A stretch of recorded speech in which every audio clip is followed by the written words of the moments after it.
monde, j'espère que vous allez bien. Je vous retrouve pour une nouvelle vidéo sur la chaîne et cette fois-ci ça va être un book haul. Ça va être mon premier en fait, mais je suis partie pendant un peu plus d'un mois en vacances en France et pendant ce temps j'ai reçu énormément de livres. Donc je me suis dit que ça faisait beaucoup en mettre juste en story Instagram pour vous en parler et que j'allais plutôt faire une vidéo pour vous montrer un petit peu plus tout ça en détail. Donc c'est parti sans tarder parce que je pense que ça va être déjà long. Le premier livre que j'ai reçu, c'est La dernière sorcière aux yeux d'or.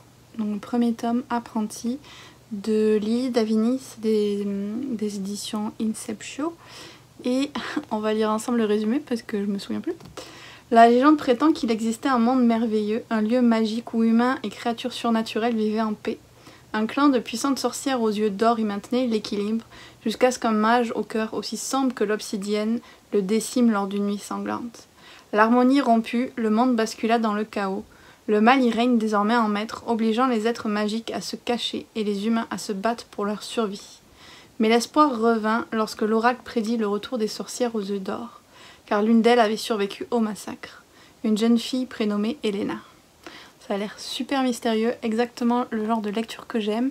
Et j'avais pas prévu, mais du coup je vais l'ajouter à ma pile à lire pour le Pumpkin Autumn Challenge parce qu'il rentre parfaitement dans plusieurs catégories d'ailleurs. Ensuite, on a un petit peu de romance, ce qui arrive pas souvent avec moi. J'ai les tomes 1 et 2 de Landon et Shay, sachant que c'était des personnages secondaires dans Eleanor and Grey que j'ai lu et que j'ai bien aimé. Pas autant que l'autre Brittany C. Cherry. C'est ça, ouais, Brittany C. Cherry que j'avais lu, Behind the Bars, qui lui m'avait fait pleurer comme pas possible. J'avais bien aimé Eleanor and Grey et j'ai très hâte de lire Landon and Shay. Je suis aussi assez intriguée par le fait qu'il y ait 2 tomes. Je me demande si c'est une découpe française ou si en anglais aussi. Donc j'ai très hâte de les lire parce que j'ai entendu beaucoup de belles choses sur eux. Je pense que je vais les lire assez vite aussi, en principe les romans Hugo, ça va vite. Et l'autre que j'ai reçu, donc j'espérais en faire une lecture d'été mais il est arrivé un peu tard. Donc c'est Lentilles Lune de miel de Christina Lauren.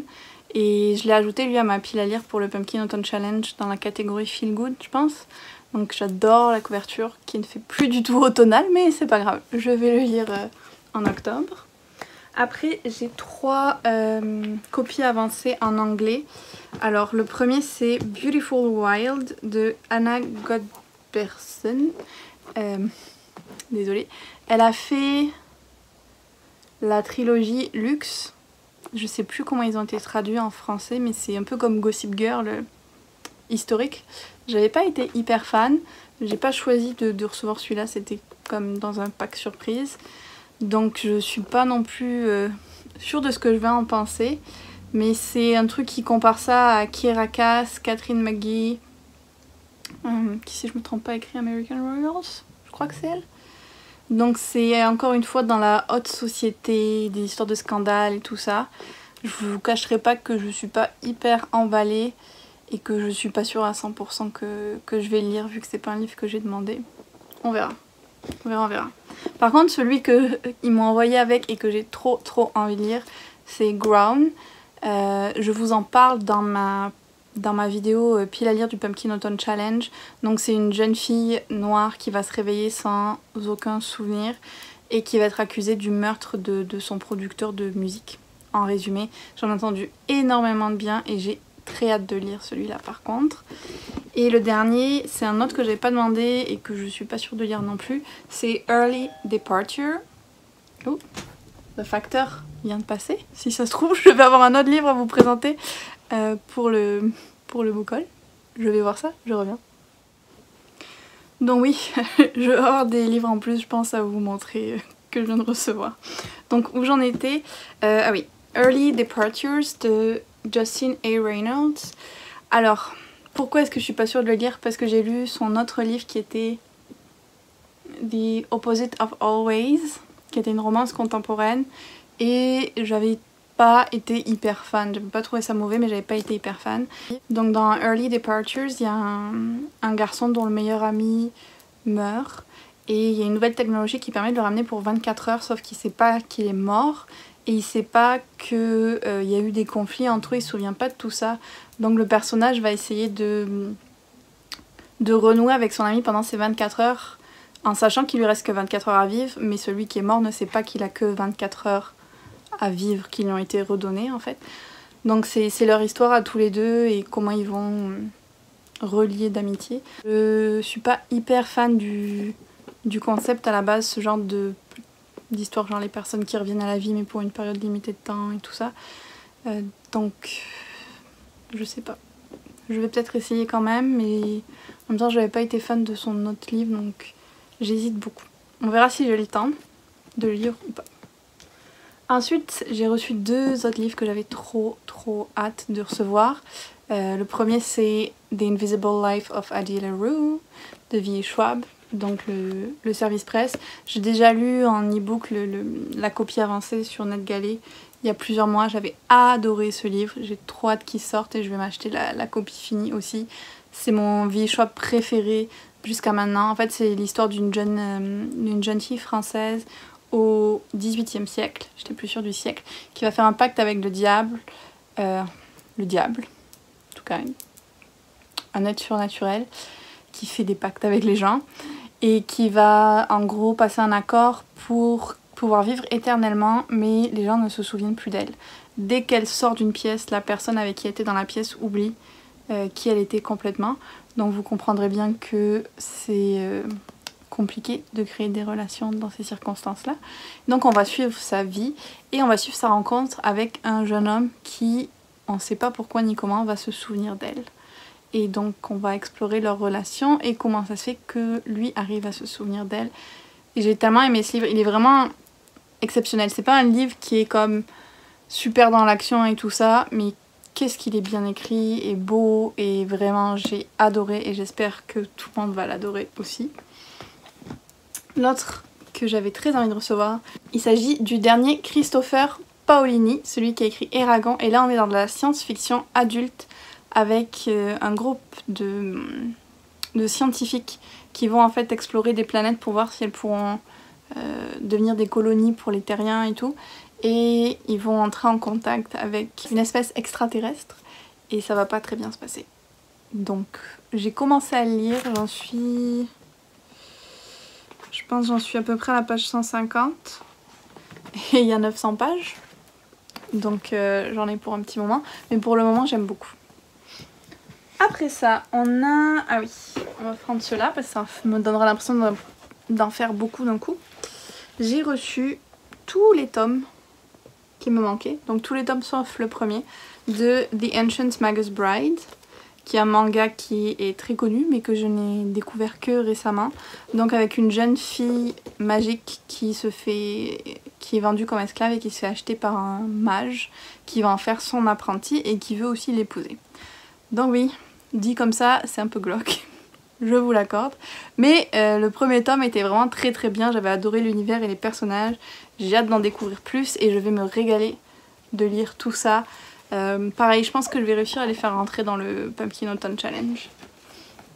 Voilà, donc ça fait un gros paquet qu'on a vu d'un coup. Après ça, j'ai reçu Punching the Air, donc celui-là c'est un cadeau.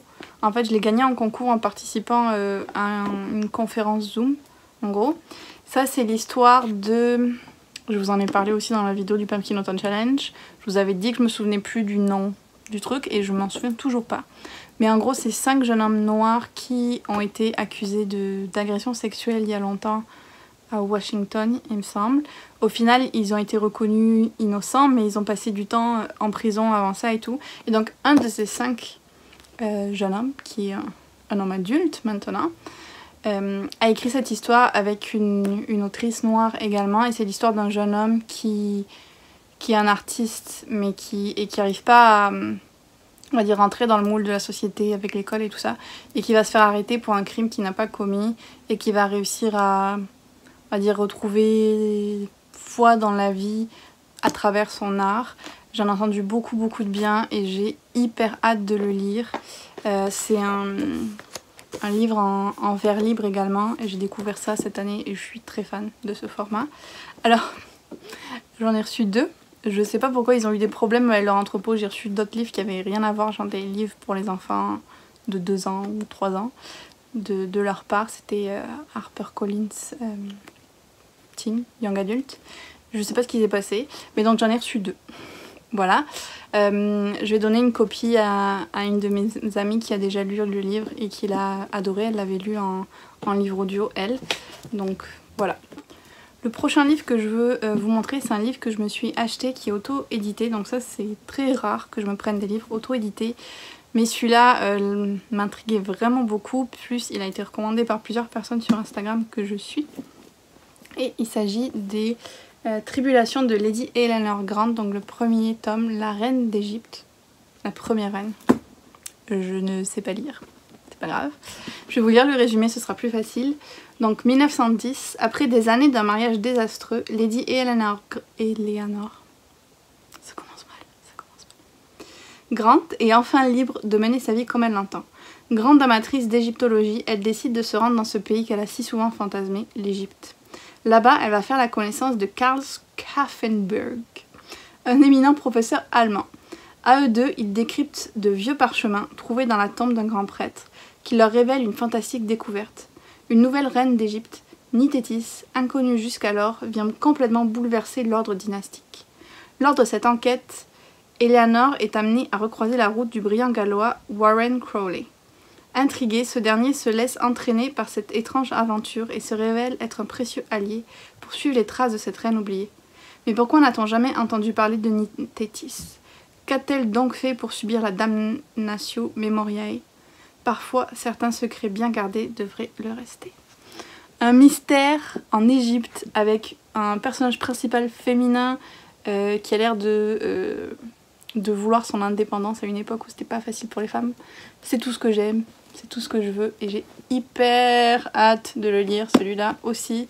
Je sais pas si je vais le lire pour le Pumpkin Autumn Challenge ou si je vais le garder pour cet hiver. J'ai pas décidé. Mais ce qui était cool, c'est qu'il venait avec des illustrations. Ouais, elles sont là. C'est ça. Donc avec celle-ci et celle-ci. Et elles sont vraiment belles aussi, ces illustrations. J'aime vraiment beaucoup. J'imagine qu'il va y avoir un petit peu de romance quand même, vu ce que je vois là. Donc, ouh, j'avais pas vu, j'avais oublié. Mais en fait il est dédicacé en plus. Donc il y avait aussi ce marque-page que j'adore. Ça me rappelle trop le personnage, comment est-ce qu'elle s'appelle? Dans La Momie. Evelyn. Ouais, je suis une grande fan du film La Momie et ça me rappelle le personnage principal. Alors une super jolie dédicace. C'est trop mignon. Donc j'ai vraiment très hâte de le lire et de vous en parler. Hop, je range.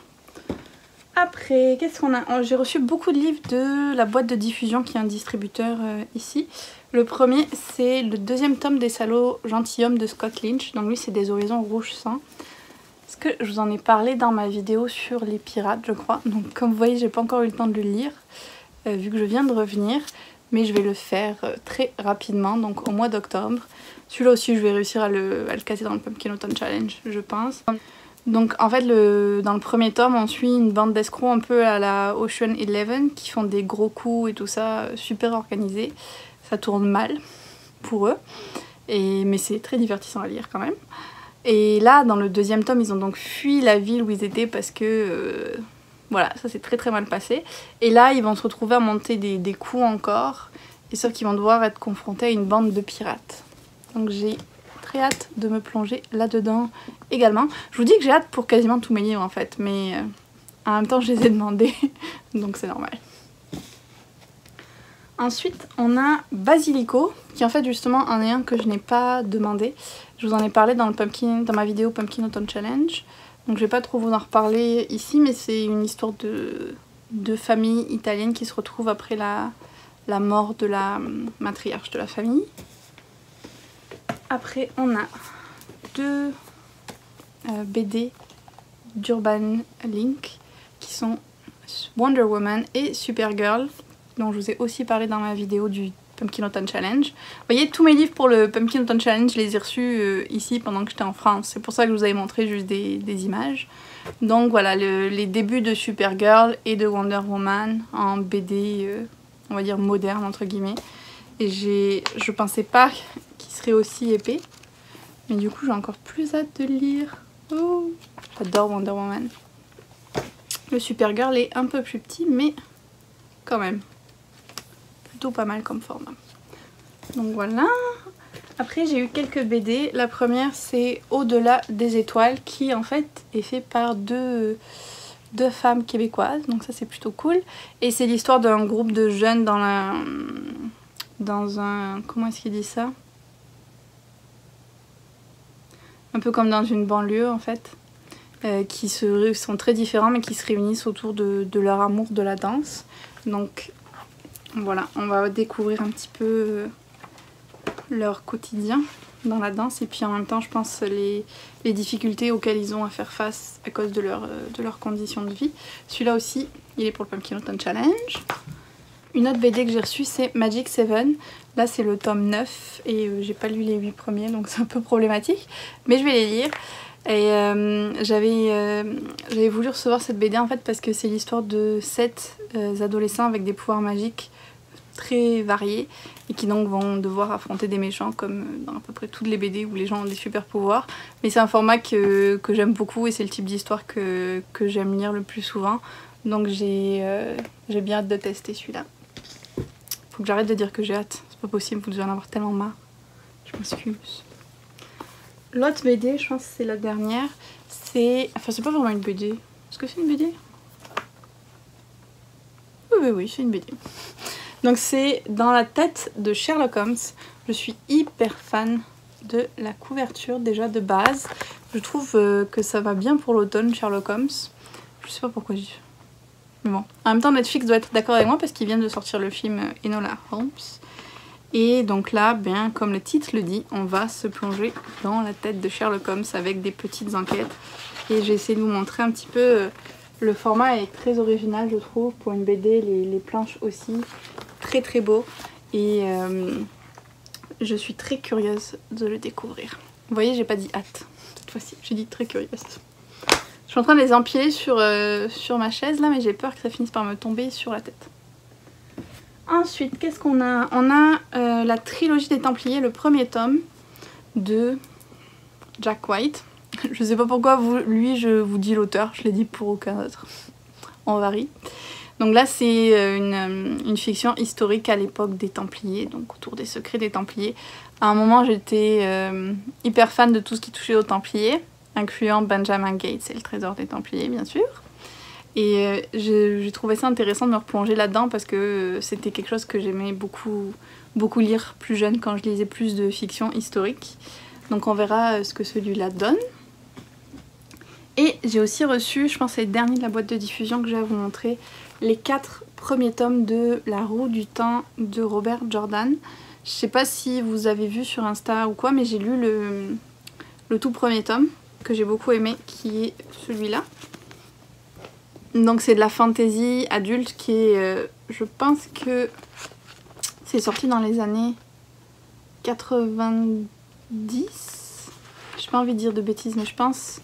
soit fin des années 80, soit début des années 90. Donc c'est un peu vieux, mais j'ai beaucoup aimé le premier tome. Ça avait un côté un peu Tolkien aussi, donc forcément ça m'a attirée. Et la boîte de diffusion a été très sympa, puisqu'ils ont décidé qu'ils allaient m'envoyer tous les tomes au fur et à mesure pour que je puisse vous en parler. Donc j'ai le premier, comme ça. C'est les nouvelles éditions de Brajlon, qui sont très belles. Le deuxième... Le troisième, là, et le quatrième. En tout, il va y en avoir 24, je pense, parce qu'ils ont découpé les tomes anglais en deux, comme ça arrive très souvent. Donc voilà, ils sont trop beaux, tous ensemble, et j'ai très hâte de... J'ai encore dit hâte. Je suis fortement impatiente de découvrir plus sur cette saga et de la continuer, parce que la fin du premier tome, on est un peu genre... qu'est-ce qui va se passer? Voilà. On a presque fini. Ah, je vous ai menti, il m'en restait un de la boîte de diffusion qui est Bloom Into You, un manga. Et c'est le tome 5. Puis pareil, j'ai pas lu les 4 premiers. Donc on va voir. Mais c'est une romance, et si je me trompe pas, c'est une romance entre deux filles. Et j'avais très envie de découvrir ça en manga. Voilà, il faut juste que je lise les 4 premiers d'abord. Ok, là on a vraiment fini pour la boîte de diffusion. Je vais vous montrer quelques achats que j'ai faits qui sont pas encore déballés. Il y a mon chat qui dort et elle a fait les gros yeux quand j'ai ouvert la boîte et que j'ai fait du bruit. Je vais les réveiller. Alors, je m'excuse mon bébé, désolée. Oh là là, je l'ai fâché, Ok, alors le premier c'est un livre que j'ai commandé pour une amie en fait, même si moi aussi j'ai envie de le lire. Donc il s'agit de I Know Why the Cage Bird Sings de Maya Angelou. Je sais pourquoi chante l'oiseau en cage en français. Donc Maya Angelou c'est une autrice noire américaine et ça c'est un roman autobiographique sur son enfance. Donc je l'ai pris pour une amie pour le lui donner, mais je vais sûrement le lui emprunter aussi pour le lire parce que j'ai envie de le lire. Je suis une amie terrible. Ok, alors un autre livre que je me suis acheté. Oh là là, c'est sympa.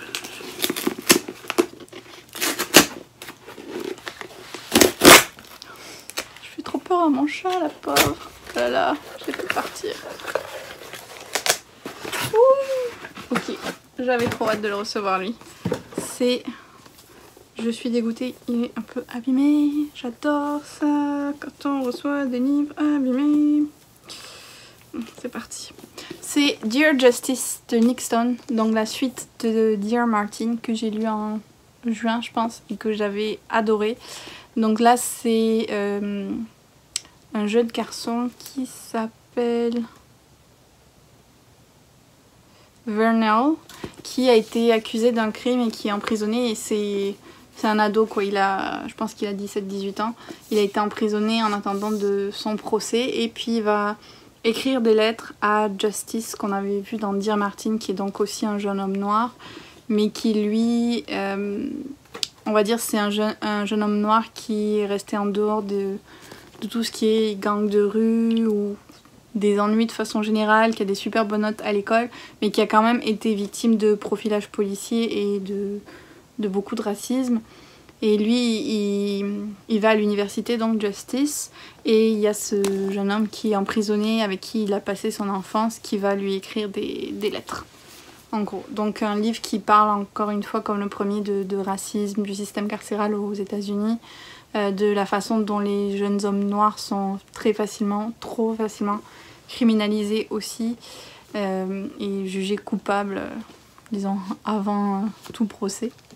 Donc un livre que je pense qu'il va être aussi bien que le premier. Alors, dans ce colis-là, j'avais Zero Sum Game de S.L. Huang qui m'a été recommandé par une de mes très bonnes amies sur Instagram et qui est l'histoire d'une jeune femme avec des capacités un peu surhumaines qui va se retrouver sur la route de quelqu'un qui veut dominer le monde. Donc un schéma un peu classique de science-fiction on va dire. Je sais pas plus trop dans les détails mais elle m'avait dit que c'était vraiment génial et qu'elle pensait que j'allais adorer donc j'ai suivi son conseil et je me le suis pris. Ensuite on a The Extraordinaries de T.J. Klune que j'ai déjà lu et dont je vous ai déjà parlé. Ça m'énerve. Oh my god! Et regardez ça! Il est tout abîmé! Oh ça me saoule. Ah, la couverture réversible, ouais, ok, merci. Elle est abîmée des deux côtés. Puis elle est pas réversible, c'est n'importe quoi. Mais elle est pas du tout réversible. Bon, bah je vais écrire à Indigo et leur dire que ils m'ont envoyé un livre abîmé. Voilà, je suis trop contente, j'adore. C'est pas grave. C'est l'histoire d'un jeune garçon qui est amoureux d'un super héros, qui écrit des fanfics sur ce super héros et qui un jour va le rencontrer et donc il va décider que pour capter son intérêt il doit devenir un super héros lui-même. Donc c'est très très drôle, en même temps ça parle de sujets importants comme le décès, la perte de ses parents parce que ce garçon a perdu sa mère. C'est aussi un personnage qui a un TDAH. Donc c'était vraiment intéressant aussi de plonger dans sa tête pour ça. Et je suis passée par toutes les émotions en lisant ce livre et je l'ai vraiment adoré.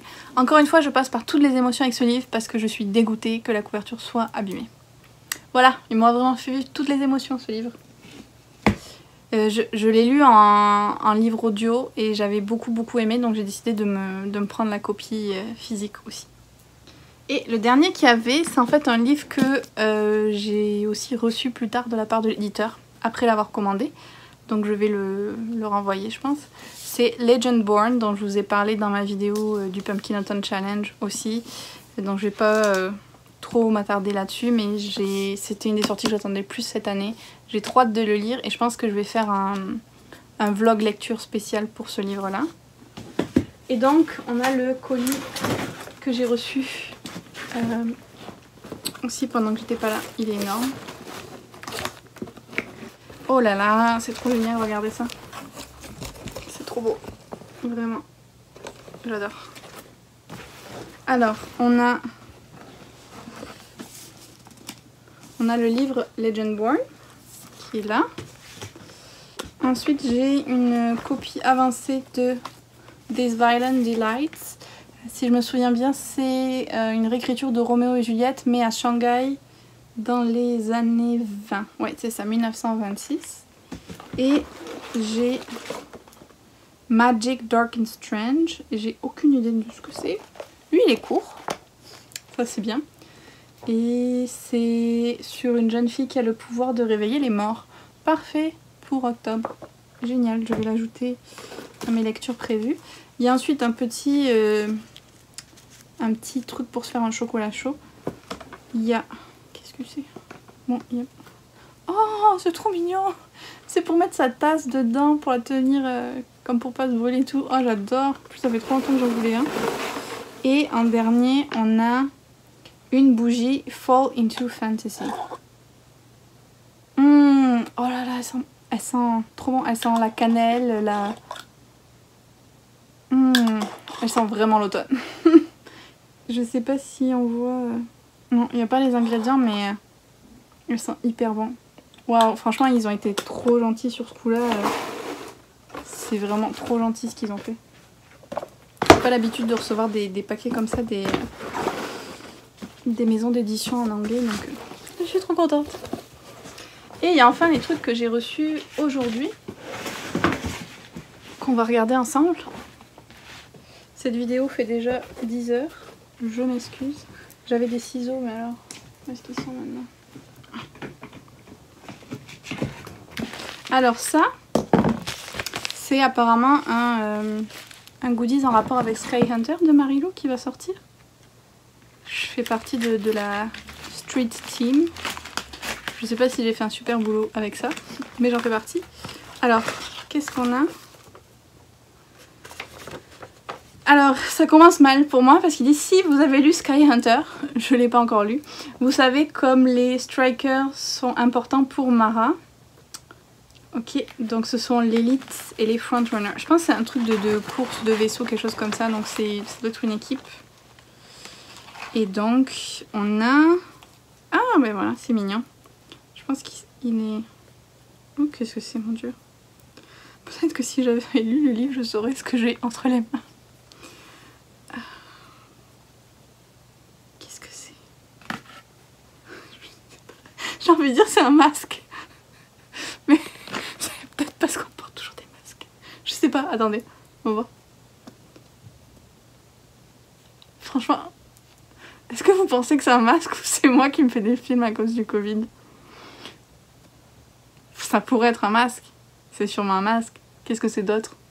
Je sais pas. Mon Dieu. Est-ce que je suis en train de devenir folle? Ça, je sais ce que c'est. Ça, c'est un marque-page. Ça va. C'est plus simple. Donc, c'est un petit marque-page métallique. Alors, c'est vraiment cool. Ah oui, c'est écrit là.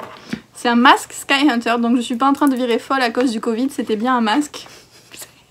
Je sais pas trop quoi penser du fait qu'ils aient fait un masque. Je trouve ça un peu drôle et triste à la fois.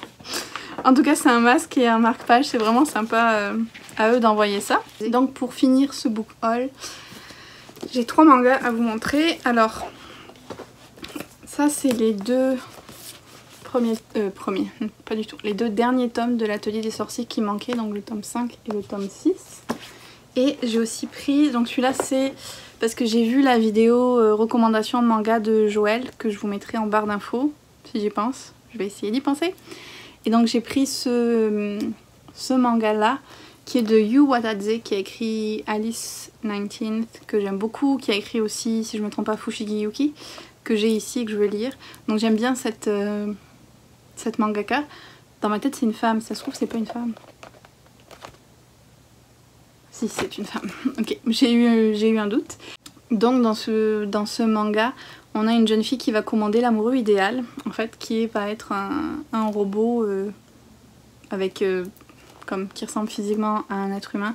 Donc je suis très curieuse de voir comment on va dire le libre arbitre des robots est abordé.